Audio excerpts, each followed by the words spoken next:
ስለዚህ ጌታችን ለኛ ያለው ፍቅር ምንም ሊገለጽ የማይችል የመጨረሻው መሆኑን ከመስቀል ሳይወርድ ሞትን ስለኛ በመቀበሉ ነው የገለጠልን።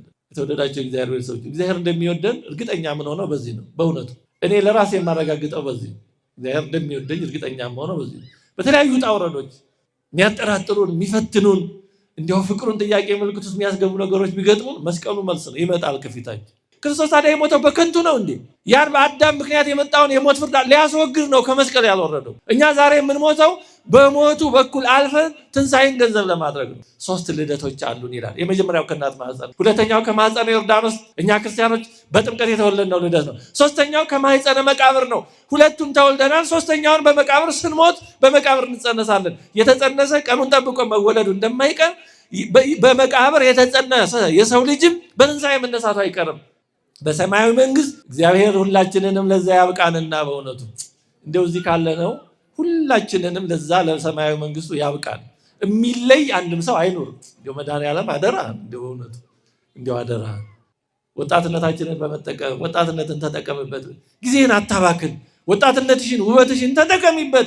እንዲህ ኋላ ቀስ ብለሽ እንደሰው እንዴት ትደርሻለሽ? ከዛሬ እንዲሆነሽ ምንድነው ከዛሬው መጨነቅ? ምንድነው ከዛሬው ራስን እንዲህ ማድረግ? እንዴ በኋላ ይደርሳል። ቀስ ብሎ በ60 በ70 ንስሐ ገብተ እያለ ሰይጣን ያታልል ይችላል። ሶስተኛ ከመስቀል ጌታችን ያልወረደበት ምክንያት ሞት በእኛ ላይ እንደነገሰብን እንዳይቀር ለማድረግ ነው። ጌታችን በመስቀል ላይ ሞትን ሳይቀበል ቀድሞ ወርዶ ቢሆን ኖሮ ሞት በእኛ ላይ እንደነገሰ ይቀር ነበር።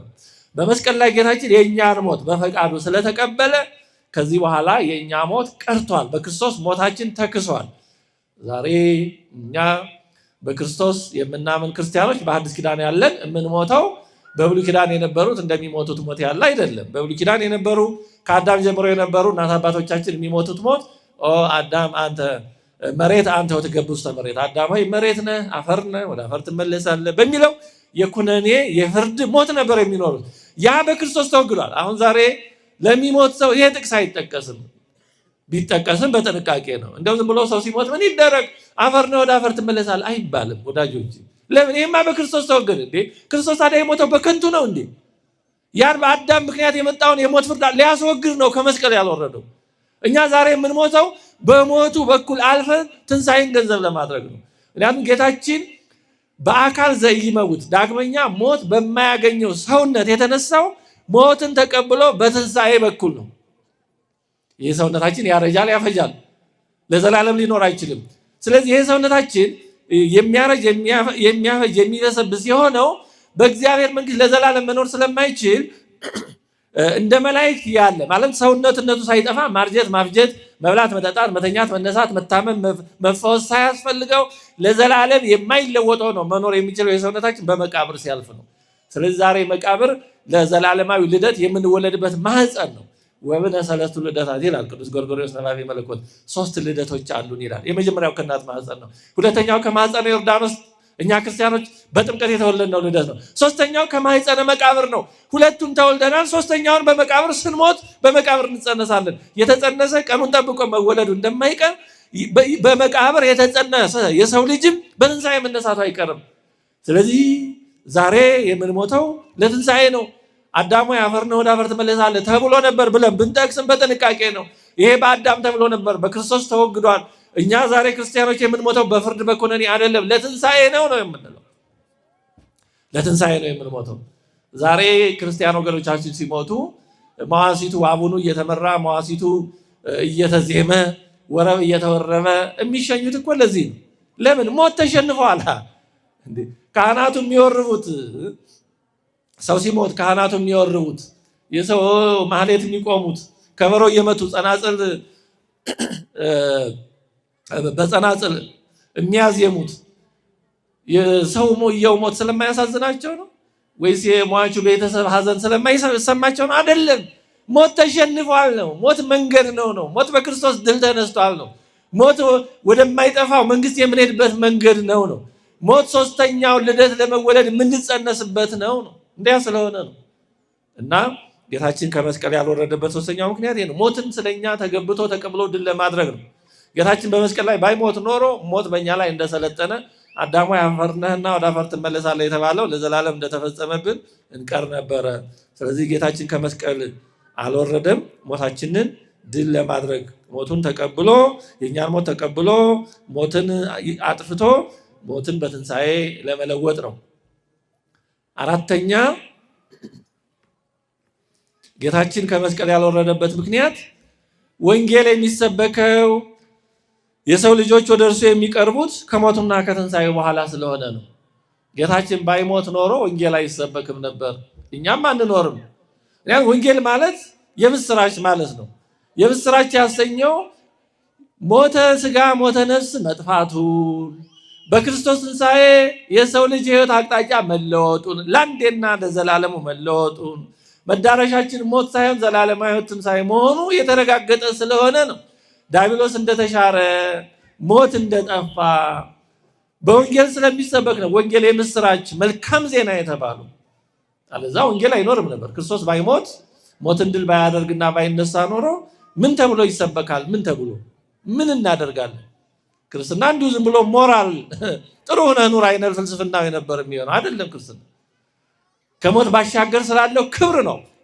አሁን ነው የምንኖረው፣ አሁን ነው። በነገራችን ላይ መንግስተ ሰማያት ከሞት በኋላ ብቻ የምናገኛት አይደለችም። ስሯ ያለው እዚህ ነው። መሰረቷ የሚጀመረው እዚህ ነው። አሁን ያልተጀመረው ኋላ አይኖርም። ለዚህ ነው ጌታችን መንግስተ ሰማያት በመካከላችሁ ናት ያለው። ለዚህ ነው መቼ ነው የምትመጣው ሲሉት በመጠባበቅ አይደል ወይ እዚህ የምትባላለች። አሁን ጀምረን ወደዛ ምን ሄደው በትንሹ ታምነን ነው ወደ በትልቁ የምንሾመው። ስለዚህ መንግስተ ሰማያት አሁን እየኖር ነው። ጸሎተ ቅዳሴው እኮ የመንግስተ ሰማያት ነው፣ መግቢያ ነው፣ መያዣ ነው። አሁን ይሄ ሁሉ እኮ የመንግስተ ሰማያት ምሳሌ ነው። በሰማያዊ መንግስት እግዚአብሔር ሁላችንንም ለዛ ያብቃንና በእውነቱ እንደው እዚህ ካለ ነው ሁላችንንም ለዛ ለሰማያዊ መንግስቱ ያብቃን። የሚለይ አንድም ሰው አይኖርም። እንደው መድኃኒዓለም አደራ፣ እንደው በእውነቱ እንደው አደራ። እና ይሄ መሰብሰባችን እኮ የሰማያዊ ጉባኤ አረቦን ምሳሌ ነው፣ መግቢያ ነው እኮ እንደ መቅድም እንደ መያዣ እንደ ሽታ ነው። አባ ሕርያቆስ በቅዳሴ ማርያም ላይ ወደ መጨረሻ እንደዛ አለ የሚለው አንተም ወዘ ክርስቲያን በከመ ተጋባይክሙ በዛቲ ዕለት ቅድስት፣ በዚህች ቅድስት ዕለት በጸሎተ ቅዳሴ አንድ ሆናችሁ የተሰበሰባችሁ እናንተ ሕዝበ ክርስቲያን እንዲህ ባለ በሰማያዊ ማደሪያ ምን ያደርጋችሁ ይላል? ይሰብስባችሁ። እዚህ ስብሰባ ተራ ስብሰባ አለ፣ ጉባኤ ክርስቶሳዊ ስብሰባ። በዚህ ባለች ቤተክርስቲያን አንድነትን ሰማያዊ ጸጋን ያልቀመሰ ኋላ ቢገባም እንኳ አይጣፍጠውም፣ አልለመደውማ። መግቢያው አሁን ነው፣ በሩ አሁን ነው፣ ኤንትራንሱ መግቢያው አሁን ነው። ወዳጅ እንደው ዝም ብሎ የትም ኖሮ ኋላ አይደለም። ስለዚህ መጀመሪያው እዚህ ነው፣ የሚሰራው እዚህ ነው፣ መሰረቱ የሚጣለው እዚህ ነው። ግን መዳረሻው ነው። አሁንማ በውጣ ውረድ ነው፣ መዳረሻው እዛ ነው። ስለዚህ ወንጌል ማለት ይሄ ነውና ጌታችን ከመስቀል ያልወረደው ለዚህ ነው። እሱ ከመስቀል ቢወርድ ኖሮ ይሄ ወንጌል እንዴት ብሎ ይኖራል? ምን ተብሎ? በዮሐንስ ወንጌል ምዕራፍ 12 ከቁጥር 20 እስከ 25 ላይ መድኃኒዓለም ኢየሱስ ክርስቶስ የግሪክ ሰዎች መጥተው፣ ግሪክ ማለት አህዛብ የነበሩ ያኔ ማለት ነው፣ ክርስቶስን ልናይ እንወዳለን አሉ። ይሄ ኖሬ ደቀ መዛሙርቱ እንድርያስና ፊልጶስ ለጌታችን ነገሩት። የግሪክ ሰዎች ሊያዩ ያንተን ትምህርት ሊሰሙ መልክህን ሊያዩ ፈልጋሉ አሉ። በዚህ ጊዜ ጌታችን ምን ማለት የነበረበት ይመስላችኋል? እሰይ እንኳን መጡ እንዴ ይዩኝ አስተምራቸዋለሁ ነው ያለው አይደለም። እንዲህ አለ። ምን አለ? ህጠተ ሰርናይ እመ የወድቀት ውስተ ምድር ወይ ሞተት ባሕቲታ ትነብር መሰ ወድቀት ወሞተት ብዙሃ ፍሬ ትፈርያለች። ምን ማለት? የስንዴ ቅንጣት በምድር ወድቃ ካልሞተች ብቻዋን ትቀራለች። ከሞተች ግን ብዙ ማለት በምድር ወድቃ ከተዘራች ግን ብዙ ፍሬ ታፈራለች አለ። ምን ማለት ነው? መልሱ ቀጥተኛ ነው፣ ምንኛ ነው? እኒህ ነው ያሉት። እሱ ግን ይህን ምሳሌ ነው የመሰለው። መልሱ ምንድነው? ባጭሩ ጌታችን የተናገረው ስንዴ ቅንጣት ብሎ የተናገረው ራሱን ነው። በስንዴ ቅንጣት የመሰለው ሰው ተጠንቅቆ ዝም ብሎ እንኳን ቢያስቀምጠው ስንዴ ለብዙ ዓመት መቀመጥ አይችልም። ምናልባት ለ2 ዓመት ለ3 ዓመት አካባቢ ነው። ከዛ በኋላ ይበላሻል። ለብዙ ዓመት መኖር አይችልም። ከተዘራ ግን ጭቃ ውስጥ ገብቶ አፈር ጋር ተቀላቅሎ ከዛ በኋላ ይበቅላል፣ ፍሬ ያፈራል፣ ብዙ ይሆናል፣ እድሜውም ይራዘማል። እሱም እንደዚህ ነው። እኔ እንደ ስንዴ ቅንጣት የሆንኩት እኔ ከሞትኩ በኋላ ከትንሣኤ በኋላ ነው ወንጌል የሚሰበከው። የሚያዩኝ ያኔ ነው ማለቱ ነው፣ አሁን አይደለም። ደቀ መዛሙርቱንም ጌታችን በመዋዕለ ሥጋዌው ከሱ አርቆ ወደ ሌላ ቦታ አላካቸው። እዛ አካባቢ ነው የነበሩት። ከበዓለ ኀምሳም በኋላ መንፈስ ቅዱስን ሰጥቶ ካጠነከራቸው ከዛ በኋላ ነው ወደ አሕዛብ የላካቸው። ስለዚህ አሁን አይደለም አሕዛብ በእኔ የሚያምኑት ነው። በእኔ የሚያምኑት ስለኔ የሚሰበከው ለሌሎች አሁን አይደለም ከትንሣኤ በኋላ ነው ማለቱ ነው። ስለዚህ እሱ እንደ ስንዴ ቅንጣት በምድር ወድቆ ሞቶ ከተነሳ በኋላ ከትንሣኤ በኋላ ነው የግሪክ ሰዎች በአጠቃላይ የሰው ልጅ ያመነው ወንጌል የተሰበከው። እሱ ባይሞት ኖሮ ከመስቀሉ ሳይሞት ወርዶ ቢሆን ኖሮ ወንጌል አይኖርም፣ ይሄ መሰብሰባችን አይኖርም፣ ቅዳሴ አይኖርም፣ ክርስትና አይኖርም። ምን ብሎ ይኖራል? ምን ሊያደርግ ምን ይሰራል? አንድ ዝም ብሎ ኤቲካል ስነ ምግባራዊ ሞራላዊ አይነት አስተሳሰብ ነበር የሚሆነው። ስለዚህ ጌታችን ከመስቀል ያልወረደው ለዚህ ነው፣ ወንጌል እንዲኖር በሱ የምናምን እኛ እንድንኖር፣ ሰማዕታት ቅዱሳን ምዕመናን እንዲኖሩ፣ ሰማዕታት ቅዱሳን አጠቃላይ ክርስቲያኖች የኖር ነው ከጌታችን ከሞቱና ከትንሣኤ በኋላ ስለሆነ ይህን ሳይፈጽም ከመስቀል አልወረደም። አምስተኛ ጌታችን ከመስቀል ያልወረደበት ምክንያት ለኛ ያለውን ልዩ ፍቅር በተግባር ለመግለጥ ነው። ለኛ ያለውን ፍቅር በተግባርም መግለጥ ስለፈለገ ነው። አዎ ከሞት ቢወርድ ኖሮ መከራ በመቀበሉ እናደንቀዋለን፣ ግን እስከ ሞት ድረስ ወደደን ለማለት አንችልም። አዎ መቼስ አልሞተም። መቼም እስከ መስቀል መውጣት በመስቀል ላይ እስከ መውጣት ደርሶ ቢወደን ቀላል አይደለም ወዳጅ። እንኳን እስከ መስቀል መድረስ አይደለም የሰው ፍቅር እስከምን ድረስ እንደሆነ በአብዛኛው ይታወቃል። ሁሉም አንድ አይነት ባይሆን ክርስቶስ ግን እስከ መስቀል ድረስ ነው። ግን እስከ መስቀል በመውጣት ብቻ ሳይሆን እስከ መጨረሻው ድረስ በዛ ላይ ሞትን እስከ መቀበል ነው የወደደ። ስለዚህ ዛሬ እግዚአብሔር ምን ያህል ይወደኝ ይሆን የሚል ጥያቄ በውስጣችን ቢነሳ አስተማማኝ መልስ አለ። አሁን እግዚአብሔር ይወደኛል ይሆን የሚል ጥያቄ መጥቶባቸው አያውቅም? አንዳንዴ ፈተና ሲገጥመን እየጠበቅነው ቀርቶ ያልጠበቅነው ሲሆን፣ የምንፈልገው ቀርቶ ያልፈለግነው ሲሆን፣ በግልም በምንም እንዲሁ እግዚአብሔር እውነት እንዲሁ ለምን ፈጠረን እንዲሁ ይህን ያህል የሚል ጥያቄ አይመጣብን ይሆን? እንዲህ ባለ ጊዜ እግዚአብሔር ፍጥረቱን ይወዳል ይወድናል፣ ለእኛስ ግድ አለው የሚሉ ጥያቄዎች አይመጡብን ይሆን? ይህን ሁሉ መስቀሉ መለሰልን። በተለያየ ውጣ ውረድ ምክንያት እንኳን ፍቅሩን የሚያጠራጥር መግቦቱን እንዲያው ጥያቄ ምልክት ውስጥ የሚያስገባ ነገር ቢደርሰን በመስቀል ላይ መለሰልን። ስጋውን ቆርሶ ደሙን አፍሶ ቅድስት ነፍሱን እስከ መስጠት ከስጋው እስከ መለየት ሞትን እስከ መቀበል ድረስ ነው የወደደን። በተግባር የተገለጠ ፍቅር ነው። ሞት ደግሞ ቀልድ አይደለም። እንደ ሌላ ጉዳይ ምትክ የለውም። ሞት ሞት ነው። አንዲት ነፍስ ነች ጌታችንም የተዋህደው አንዲት ነፍስ ነው የነበረችው። አንዷን ነፍስ ሰጥቶ በሞት በሌላኛው ነፍስ አልኖረም። ምንም በመለኮቱ ያው ቢሆን ሞት ሊያስመስሉት የሚቻል ነገር አይደለም። ሌላውን ነገር ምናልባት ማስመሰል ይቻል ይሆናል። ሞትን ግን ማስመሰል አይቻልም። ያው አንድ ህይወት ነው ያለው። ስለዚህ ጌታችን ለኛ ያለው ፍቅር ምንም ሊገለጽ የማይችል የመጨረሻው መሆኑን ከመስቀል ሳይወርድ ሞትን ስለኛ በመቀበሉ ነው የገለጠልን። የተወደዳቸው እግዚአብሔር ሰዎች እግዚአብሔር እንደሚወደን እርግጠኛ ምን ሆነው በዚህ ነው። በእውነቱ እኔ ለራሴ የማረጋግጠው በዚህ ነው። እግዚአብሔር እንደሚወደኝ እርግጠኛ ሆነው በዚህ ነው። በተለያዩ ውጣ ውረዶች የሚያጠራጥሩን የሚፈትኑን እንዲያው ፍቅሩን ጥያቄ ምልክት ውስጥ የሚያስገቡ ነገሮች ቢገጥሙን መስቀሉ መልስ ነው፣ ይመጣል ከፊታችን። ይህን ያህል እስከ ሞት ድረስ ከወደደን በጥቃቅኑ ነገር እንደፈለግነው ባይሆን ምክንያት ኖሮት ሊሆን ይችላል። ወይ ከኛ ጉድለት ሊሆን ይችላል፣ ወይ ደግሞ ያ ነገር ስለሚጠቅመን ግን ጥቅሙን ለጊዜው ስለማንረዳው ሊሆን ይችላል፣ ወይ ስለበለጠ ስለሌላ ነገር ሊሆን ይችላል። ብቻ ብዙ ነገር ይኖረዋል። እንደሚወደን ግን እርግጠኞች ነን። ምክንያቱም በሞት ነው የገለጠው። የሆነ ገንዘብ መስጠት ቢሆን ቀላል ሊሆን ይችላል። ሰው ካለው ቀንሶ ሙሉንም ገንዘብ ቢሰጥ ምንም ላይሆን ይችላል። ሌላም ነገር። ሞት ግን ሞት ነው ወዳጅ። ሞት ነው፣ ህይወትን ነው የሰጠ። ስለዚህ እኛ አምላካችን እንዲሁ ጌታ ገዢ ብቻ ሳይሆን የፍቅር አምላክ መሆኑን በተግባር ነው ያረጋገጠልን። እኛ በክርስትና የምናመልከው አምላክ እንዲሁ ዝም ብሎ በሩቅ ያለ ጌታ አምላክ ተገዙልኝ የሚል አይነት አይደለም። እኛ ነን ለእኛ እኮ ነው የተገዛው። እንዴ እግራችንን እስከ ማጠብ ደረሰ እንጂ ምን አደረግንለት? እንዴ ሰው ሆኖ ቢመጣ እንዲሁ ባለጌ ባለሟል እንደሚባለው ምን ፊቱን በጥፊ መታ ነው እንጂ ምን ጠቀም ነው? ግን እንዲህ ሆኖ ወደደን። የሚገርም ለሚሰቅሉት ሳይቀር ይቅር በላቸው የሚያደርጉትን አያውቅም ብሎ እስከ መጸለይ ደረሰ። የማይለወጥ ፍቅር እኮ ነው። ወዳጅ ይሄ እንዴት ይገለጻል? ይሄ በጣም ከባድ ነው። በጣም ከባድ ካሰቡት አይቻልም። እና ይህንን ፍቅሩን በተግባር የገለጠልን ከመስቀል ባለመውረዱ ነው። ከመስቀሉ ቢወርድ ኖሮ ነገር ሁሉ ፈረሰ ነበር። እንደሚወደድ እርግጠኛ መሆን ያስቸግር ነበር። ስለዚህ አሁን እግዚአብሔር አምላካችን ለእኛ ያለው ፍቅር የተረጋገጠ ነው። ምንም 0.00000 ምናምን አንድ እንኳን የሚያጠራጥር ክፍተት የለውም። በሞት የተመለሰ ጥያቄ ነው። ትምህርታችንን እያጠቃለልን ነው። መጨረሻው ስድስተኛው ጌታችን ከመስቀል ያልወረደበት ምክንያት በነቢያት የተነገረው ትንቢት የሰጠው ተስፋ ሳይፈጸም እንዳይቀር ነው። ብሉይ ኪዳን በሙሉ የሚናገረው መድኃኔዓለም ኢየሱስ ክርስቶስ ወደዚህ ዓለም መጥቶ ስለኛ መከራ ተቀብለው እንደሚያድነን እንደሚቤዠን ነበረ እንዳለ ብሉይ ኪዳን የሚናገረው። ስለዚህ ብሉይ ኪዳንን በደንብ ለመረዳት ይሄን መረዳት በጣም አስፈላጊ ነው። በብሉይ ኪዳን የነበረው መስዋዕቱ፣ የእስራኤል ጉዞ ስርዓቱ፣ ያ ሁሉ የሚናገረው በውስጡ ክርስቶስ ነው። በውስጡ የሚናገረው ክርስቶስ ነው። የፋሲካው በግ የሚናገረው ስለ ክርስቶስ ነው።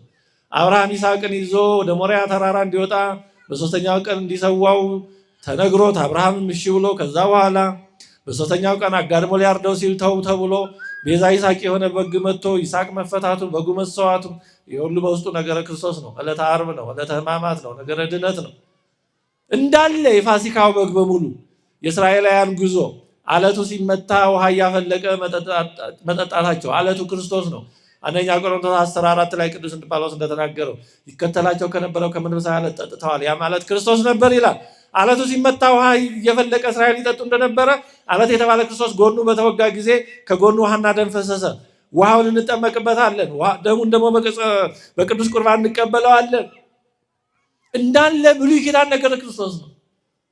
ስንቱ ይነገራል፣ ስንቱ ይነገራል። በዓላማ ላይ የተሰቀለው የነሐሱ እባብ የክርስቶስ ምሳሌ ነው። ምን ስንቱ ይነገራል። በማራ ውሃው በመረረ ጊዜ ውሃውን እግዚአብሔር ያጣፈጠላቸው እንጨት ሰጥቶ ነው። በእንጨት ውሃውን እንካ አጣፍጠዋለው። የመረረው ውሃ የሰው ልጅ ሕይወት ምሳሌ ነው። ያ የመረረው ውሃ የጣፈጠው በእጽ እንደሆነ የሰው ልጅ ሕይወት የጣፈጠው በመስቀሉ ላይ በሚፈጸመው ቤዛነቱ ነው፣ በዕፀ መስቀሉ ነው። እንዳለ ብሉይ ኪዳን ነገረ ክርስቶስ ነው። መሰረቱን እግዚአብሔር አስቀድሞ በብሉይ ያስቀምጧል። ለምን እንዴ አምላክ ሰው ሆነ ሲባል መጥቶ አዳነን ሲባል እንዴት ይሆናል ብሎ የሚጠራጠር እንዳይኖር ለማመን ቀላል እንዲሆን እግዚአብሔር በቃ እኔ ብያለሁ እመን የሚል እንዳምባገነን ሰዎች አይነት አይደለም። ለማመን ሁሉን ነገር ያዘጋጀ ነው። በብዙ ነቢያት አስቀድሞ አዘጋጅቶ ይወርዳል ይወለዳል እየተባለ ተነግሮ ሲሆን ለመቀበል ያመቻል። የሚወለድበትን ቦታ ሳይቀር በቤተልሔም ዘይሁዳ እንደሆነ አናግሮ ሁሉን ነገር ፕሮግራሙን ፕላኑን አስቀምጧል። በዛ ፕላን መሰረት ተሰራ። ምክንያቱም በፕላኑ መሰረት የተሰራ ነገር በምን መንገድ እንደተሰራ ይታወቃል። አለዛ ዘፈቀዳዊ ነው የሚሆነው። ጥራት ይኑረው አስቸጋሪ ነው። ስለዚህ ብሉይ ኪዳን አስቀድሞ የእግዚአብሔር የማዳን ዕቅድ የተቀመጠበት ስለነበረ ያንን ደግሞ በእውነት ለመፈጸም ከመስቀሉ አልወረደም። ምክንያቱም በብሉይ ኪዳን ያናገረው በመስቀል ላይ ሞቶ ሞትን ተቀብሎ ሞትን አጥፍቶ በትንሣኤ ሕይወትን እንደሚሰጥ ስለነበረ። የተወደዳቸው የእግዚአብሔር ቤተሰቦች ጌታችንን እነዚህ የተለያዩ አካላት የጠየቁት ጥያቄ ከመስቀሉ ውረድ የሚል ነው። ጌታችን ለምን ከመስቀል እንዳልወረደ የተወሰኑ ነጥቦችን አይተናል። ከመስቀሉ መውረድ አይጠቅመንም ነበርና ዲያብሎስ ምንጊዜም ቢሆን ከሱ የሚመጣ ጥያቄ ሁልጊዜ በጥርጣሬ ማየት ያስፈልጋል። ዲያብሎስ ብሎ ሰባኪ የለም። እንዳለመታደል ሆኖ አንዳንድ ሰዎች ዛሬ የዲያብሎስ ንግግር እየሰሙ ከዛም አልፎ በካሴት ሁሉ የዲያብሎስ ስብከት እየተቀረጸ ቁጥር ምናምን ሁሉ እየተባለ የሚሰራጭበት ሁኔታ እንዳለ እንሰማለን። በጣም ያሳዝናል። ዲያብሎስ የሚናገረው ነገር ሁሉ የእኛን መዳን የሚያደናቅፍ እና የዲያብሎስ ዋና ስብከት በጌታችን ላይ እንደሞከረው ከመስቀሉ ማስወረድ ነው። ከቻለ ወደ መስቀል እንዳንወጣ ማድረግ ነው። ከወጣን ደግሞ ቶሎ እንድንወርድ ያለ ጊዜው እንድንወርድ ማድረግ ነው የዲያብሎስ ተንኮል። የዲያብሎስ ፈተና ይሄ ነው። ሲጠቀለል ይሄ ነው። ከመስቀሉ ማራቅ ነው። እንዴት ባለ መንገድ የምቾትን የድሎትን ኑሮ እንድንፈልግ በማድረግ መከራን እንድንሰቀቅ እንድንጸየፍ እንድንጠላ በማድረግ የክርስትና ዓላማ በተሳሳተ መንገድ እንድንረዳው በማድረግ በክርስትና ደስታ አለ። ያ ደስታ ግን በመብል በመጠጥ የሚገኝ አይደለም። በዚህ ዓለም ሀብት፣ ንብረት፣ ሹመት፣ ሽልማት፣ ክብር የሚገኝ አይደለም። ቅዱስ ጳውሎስ ደስተኛ ነበር። በጌታ ደስ ይበላችሁ እያለ በጣም ዝቶ ተናግሯል። ግን ያን ያለው ታስሮ ነው። ቅዱስ ጳውሎስ ስለ ደስታ የተናገረበት መልእክት አብዝቶ የፊልጵስዩስ መልእክት ነው። ሮም ታስሮ ነው ያን መልእክት የጻፈው። እንደው የሚያጽናኑት ምዕመናን ግን የሚያጽናናው እሱ ሆኖ ነው የታየው። በእውነት የታሰረው ነው አጽናኝ ሆኖ በጌታ ደስ ይበላችሁ ይል ነበር። አሁንም ቅዱስ ጳውሎስና ሲላስ የሐዋርያት ሥራ ምዕራፍ 16 ላይ ታስረው ተደብድበው ተጠርንቀው ይላል። አስጠርንቆ አስጨንቆ አስሯቸው ደብድቦ በውስጠኛው እስር ቤት ግን ሌሊት በደስታ ይዘምሩ ነበር። የክርስትና ደስታ እንዲህ ባለ በመስቀሉ ውስጥ የሚገኝ ደስታ ነው። ወደ መስቀል በመውጣት ከመስቀሉ በመሳተፍ የሚገኝ ደስታ ነው። መስቀልን በመሳቀቅ ከመስቀል በመራቅ የሚመጣ አይደለም። ከጾም በመራቅ የሚመጣ ደስታ ይሄ የእንስሳት አኗኗር። እኛ እኮ መላካዊ ዝምድና ያለን። ስለዚህ ጾምን መውደድ፣ በተቻለ መጠን ጸሎትን መውደድ፣ ከመስቀሉ የሚያሳትፈን ነገር መውደድ ያስፈልጋል። እግዚአብሔር እኛን ከመስቀሉ አሳተፈን ወደደን የምንለው በእውነቱ ይነስም ይብዛም ከመስቀሉ ሲያሳትፈን ሲያቀምሰን እንጂ ከመስቀሉ በራቅን መጠን መደሰት ይሄ ሰይጣናዊ ደስታ ነው። ሀብት ንብረታችን ስለበዛ፣ ጤናችን ስለተጠበቀ፣ የተመኘነው ሁሉ ስለሆነ በዚህ የምንደሰት ከሆነ የዲያብሎሳዊ ደስታ ነው። እውነተኛ ደስታ ያለው በመስቀሉ በመኖር ነው።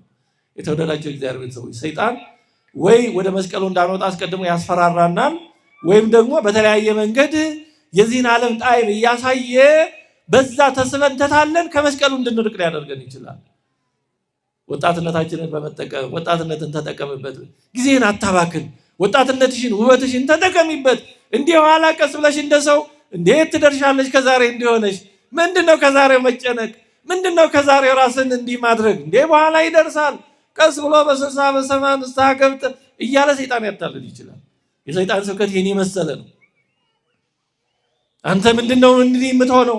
እንደሌላ ወቅበት እንዴ ምን ችግር አለው? በገንዘቡም በጉቦውም በማጭበርበሩም በመናምኑም በሐሰቱም እንደ ዘመኑን ኋላ ቀራቱን ያልገባቱን እያለ ይሰብካል። ይሄ ስልጣኔ ብልጠት የሚመስላቸው ጅሎች ደግሞ አሉ። ይሄ ሰይጣናዊ ስብከት ነው። የሰይጣን ስብከት ይህንና ይህን የመሳሰለ ስለሆነ እንድናውቅበት ነው። ከመስቀሉ ሊያስወርደን ነው የሚፈልግ ያለ ጊዜው። በጊዜው ጌታችን ስራውን ፈጽሞ ከመስቀሉ ወርዶ ጌታችን እኛን መከራውን በቃ የሚልበት ከመስቀሉ የሚያወርድበት ጊዜ ሳይመጣ ሳይደርስ ቀድመን አንውረድ። እሱ ተገቢውን ጊዜ ያውቀዋል። አሁን እናቶቻችን የምትደፉት ዳቦ በላይም እሳት በታችም እሳት የምታነዱበት በምን አይነት ሰዓት ቢወጣ በደንብ መልኩም የሚያምር መዓዛውም ደስ የሚያሳይ ለመብላት የሚጣፍጥ እንደሆነ ታውቁታላችሁ። ቀድሞ ቢወጣ ሊጥ ነው የሚሆነው፣ አያምርም፣ አይጣፍጥም፣ አይበላም። ጊዜ አለ፣ ታይሚንግ። ያ ጊዜ ሳይደርስ አንቸኩል። 40 ሀራ የሚባሉ ሰማዕታት በቤተክርስቲያን ይታወቃሉ። 40ውንም በጣም በሚያስጨንቅ ቦታ እጅግ በጣም ውርጭ በሆነ ቦታ ላይ ጣላቸው። አጠገቡ ደግሞ ሙቅ ውሃ ነበር። ይሄ ፍልውሃ በጣም ለመታጠብ ምቹ የሆነ ደስ የሚል እንፋሎት ያለው ያን እያዩ አጆች ፈተናውን ለማጽናት ነው። የሚበላ አጠገብ እንደ ማስራብ ማለት ነው። እና 39ኙንም ቀን 40ው ፈተናውን ታግሰው ተቀበሉ። 40ኛው ቀን 39ኛው ቀን ሲያል ከ40ኛው አንዱ ወታደር የክርስቶስ ወታደሮች ማለት ነው፣ ለክርስቶስ የሚጋደሉ ወታደሮች ነበሩ በፊት።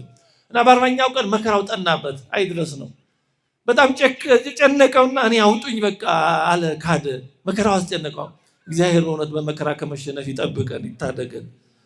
እና ወዲያውኑ እዛም ፍልውሃው ላይ አስገቡት። ክርስቶስን ስለካደ የሚፈልጉት ማስካር ስለነበር፣ ግን ሰውነቱ አንዴ በቅዝቃዜው በጣም ተኮማትሮ ስለነበር ፍልውሃው ጋር ሲገባ ወዲያውኑ ተፈረካክሶ ሰውነቱ ሞተ። በ40ኛው ቀን ንጉሱ ሁሉንም አንገታቸውን እንዲቆረጥ አደረገ። 39 ስለሆኑ አሁን 40ኛው ስለካደ ከሰያፊዎቹ ከገዳዮቹ ወታደር 39ኙም ላይ ቅዱሳን መላእክት እየመጡ አንገታቸው ሲሰየፍ አንገታቸው ላይ ራሳቸው ላይ አክሊል እየደፉ ቅዱሳን መላእክት በሰማዕትነት አክሊል ሲወስዷቸው ወደ ሰማይ ነፍሳቸው ላይ እና አንድ ወታደር በዛኛው አንደኛው አክሊል ተንጠልጥላ ቀረች። 40 ነበር የመጣው፣ ግን አንዱ ስለካደ ተንጠልጥላ ስትቀር ያኛው ከገዳዮቹ አንዱ አይቶ እኔ ያምኛለሁ በዚህ ሰው ቦታ ብሎ ገብቶ ያችን አክሊል ወሰዳት ይባላል። አይድረስ ነው በእውነት ፍጻሜ ከሚያበላሽ ፈተና እግዚአብሔር ይታደገን በእውነት። እና አለ ጊዜው ከመስቀሉ አንውረድ ነው። በጤናም ቢሆን የሰጠን ነገር ካለ በቃ ለኛ መስቀላችን እሱ ሊሆን ይችላል። አዎ ጤና ብንሆን እንመኛለን፣ ማንም በሽተኝነትን አይፈልግም። ግን ከመጣ በምንም ምክንያት ይሁን በቃ መስቀላችን ነው ባኮቴት መቀበል። በቤተሰብ በትዳር በባል በሚስት በሰፈር በመንደር በመሳሰለው የሚጎረብጥ የማይመች ነገር ካለ በቃ ለኛ መስቀላችን እሱ ሊሆን ይችላል። ያን እንቀበል። ያለ መስቀል የሚሆን ክርስትና የለም። እንዲያው ዝም ብሎ እልል ምናምን አይደለም ክርስትና። እልልታ ጥሩ ነው፣ መዘመር ጥሩ ነው። ግን ጌታችን ኅብስት አበርክቶ ሲመግብ እንደበሉት ኋላ ግን በዕለተ ዓርብ እንዳልተገኙት፣ በሆሳዕና እሑድ እንደዘመሩት፣ በሕማማቱ ግን እንደጠፉት፣ ዓርብ ስቀለው ስቀለው እንዳሉት እንዳንሆን ነው። ክርስትና የዚህ ዓለም ጉዞው በመስቀል ላይ ነው። እሾሃማ ነው፣ ዚግዛግ ነው። ዝም ብሎ መብላት፣ መጠጣት፣ መደሰት አይደለም እና መስቀሉን እንዳንዘነጋ ነው። አንዳንድ ነገሮች ከመስቀሉ እንዳያርቁን ነው። የብልጽግና ወንጌል አይነት እንደሚባለው ክርስትና መበልጸግ በዚህ ዓለም አይደለም። ሰርተን ተገቢ የሆነው ነገር አድርገን ከበለጸግን እሰየው፣ ገንዘብ አይጠላም፣ በአግባቡ ከተጠቀሙበት። እነ አብርሃም ኋላ ባለጸጋ ሆነዋል፣ እነ ኢዮብ ባለጸጋ ሆነዋል። በአግባቡ ከሆነ መልካም ነው። ገንዘብ ካወቁበት ጥሩ ባሪያ ነው። በእውነቱ ብዙ ስራ ይሰራል። ካልሆነም እንደ ጊዜ ግብሩ የዚህ ዓለም መንገድ ስንቅ ነው። የዚህ ዓለም ጉዳይ ሰው በመንገድ ሲሄድ ብዙ ስንቅ ቢኖረው ጥሩ ነው፣ ለራሱም ይሆናል፣ ለሰውም ይተርፋል። ካልሆነም እንደምንም ይኬዳል፣ እየተለመነ የሚኬዳል። የዚህ ዓለም ኑሮ የመንገድ ጉዳይ ነው። ያለንም የሌለንም ነገር በመንገድ ላይ ስንሄድ ያለ የስንቅ ጉዳይ ነው እና መስቀሉ እንዳንዘነጋ ነው።